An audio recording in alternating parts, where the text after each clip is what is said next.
What's up, weirdos? I'm Felicia and I like scary movies, and it has been over a week since I put up a video, and I will tell you why. Midterms. That's why. Grad school, kicking my booty a little bit.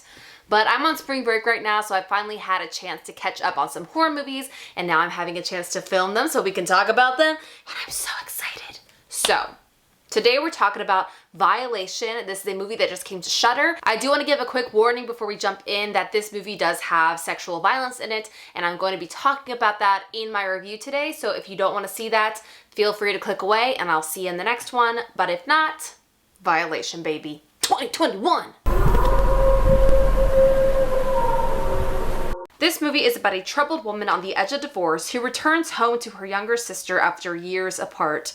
But when her sister and brother-in-law betray her trust, she embarks on a vicious crusade of revenge.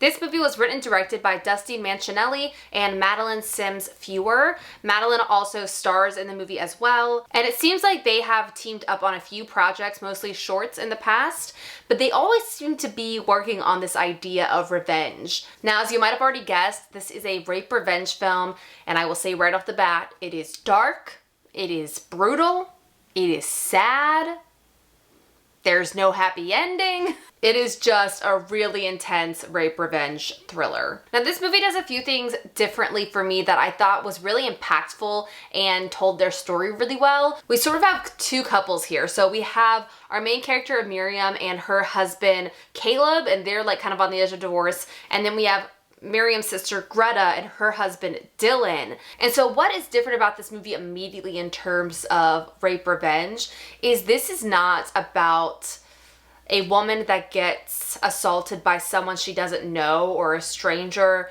or someone that broke into her house or something like that. This is a different kind of story because we're talking about assault between people that know and trust each other. And that idea of people in close relationships with trust built up and all these things makes this movie really complicated. And I don't mean complicated in terms of like, yes, she was raped. That's not complicated. The complicated part is the relationships between all of these people. And that is also enhanced by how the movie is presented in the timeline. So the timeline is kind of split up. We have like the night of the assault, and then we have time before it, time after it, and sometimes you don't quite know which time period you're in any given scene until it starts to like reveal itself. And it was a way that like once again kept this conversation really complicated and confusing, and kind of kept you on the edge of your seat,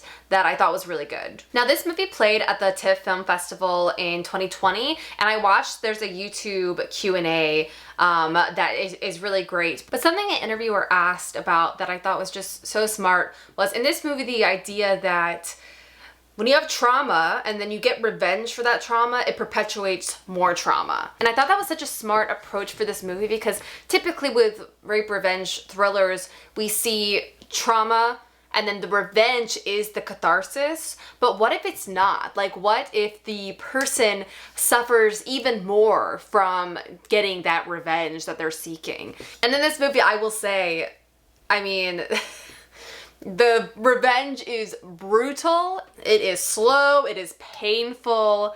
Wow, it's a lot. You'll see it when you see it. But at the same time, the character of Miriam isn't healed from getting that revenge. She is almost experiencing more trauma now because of the revenge that she is taken. It's very interesting. Something else, and I guess this is a spoiler, but I think it's important to talk about. This movie has full frontal male nudity in a way that I have never seen in any movie ever. And I thought it was so brilliant because this movie is clearly trying to subvert the male gaze, if you will. And there is this feeling of the male body in this movie being objectified in a way that is so just, you never see it. It's just, I've never seen it that way.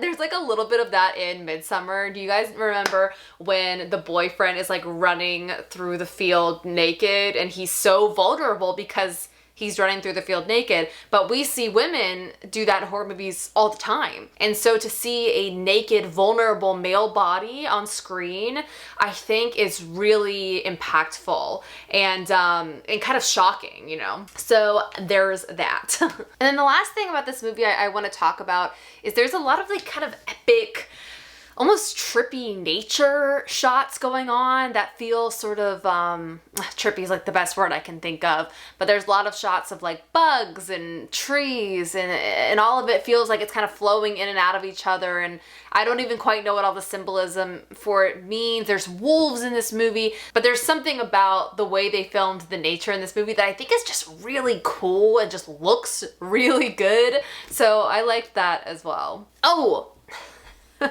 and before I forget, I remember people on Twitter being like, blah, blah, blah, Shudder sent people ice cream. I'm not famous enough to get ice cream from Shudder, but I saw it on Twitter and I was like, I wonder what movie that's for. It's this movie. It's this movie. I will never reveal to you why they sent people ice cream or what that ice cream means, but it's this movie. And it is not what you expect. That's all I'll say. It's an intense movie. I'm telling you now, there are not a lot of laughs in this one. It's mostly a lot of icky feelings, mostly the whole time. But it's well done. I think it has some powerful messages in there, and check it out. I'm going to link the Shudder link down below, and I'm gonna work on filming some more content for you guys. Also on my Patreon, I'm doing a thing where I'm reviewing older horror films that I wouldn't normally talk about on my channel because they came out in the 80s or 90s or whatever. And that's so far really fun. So if you wanna check that out, my Patreon's also linked down below. But I think that's it, people. I've missed you. I'm glad I'm back. I'm glad you're back here hanging out with me. And we'll talk soon. Have a nice screen. Bye.